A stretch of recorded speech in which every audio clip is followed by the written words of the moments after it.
सुनहरे गोबर की कहानी। बहुत समय पहले की बात है। एक पर्वतीय प्रदेश में महाकाय वृक्ष था, जिस पर सिंदूक नामक पक्षी निवास करता था।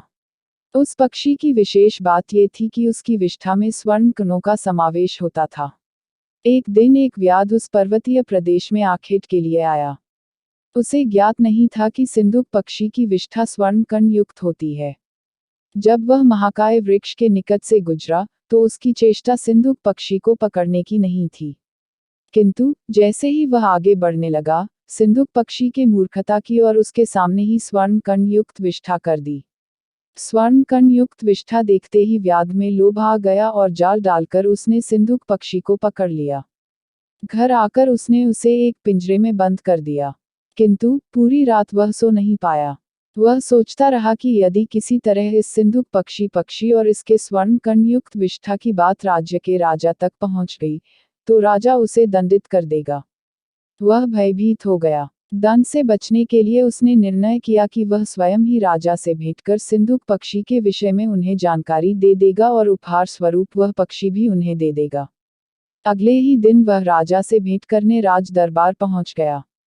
वहां उसने सिंदूक पक्षी प्रस्तुत करते हुए उसकी स्वर्ण कण युक्त विष्ठा के विषय में राजा को सब कुछ बता दिया।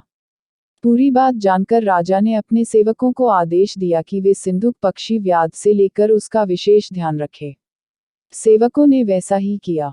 उस समय दरबार में राजा का मंत्री भी उपस्थित था और ये सारा घटनाक्रम देख रहा था। उसे व्याध की बातें मूर्खतापूर्ण लगी। उसने राजा को परामर्श दिया कि ऐसी अनर्गल बातों पर विश्वास करना आपको उपहास का पात्र बना देगा, इसलिए व्याध की बातों में न आए। राजा ने मंत्री की सलाह मान ली और सेवकों को आदेश दिया कि सिंदूक पक्षी को स्वतंत्र कर दिया जाए। सेवकों ने आदेश का पालन करते हुए सिंदूक पक्षी को छोड़ दिया।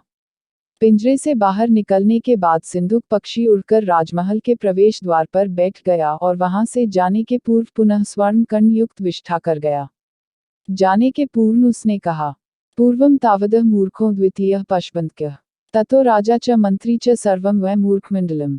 अर्थात सबसे पहला मूर्ख मैं था, जिसने व्याध के समक्ष विष्ठा करके अपनी मूर्खता का परिचय दिया।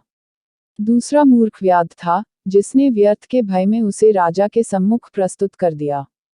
तदोपरांत राजा और मंत्री तो मूर्खों के मूर्ख निकले, जिन्होंने व्याध के कथन पर विश्वास न कर उसे छोड़ दिया। इस प्रकार इस राज्य में मूर्ख मंडली का जमवाड़ा है।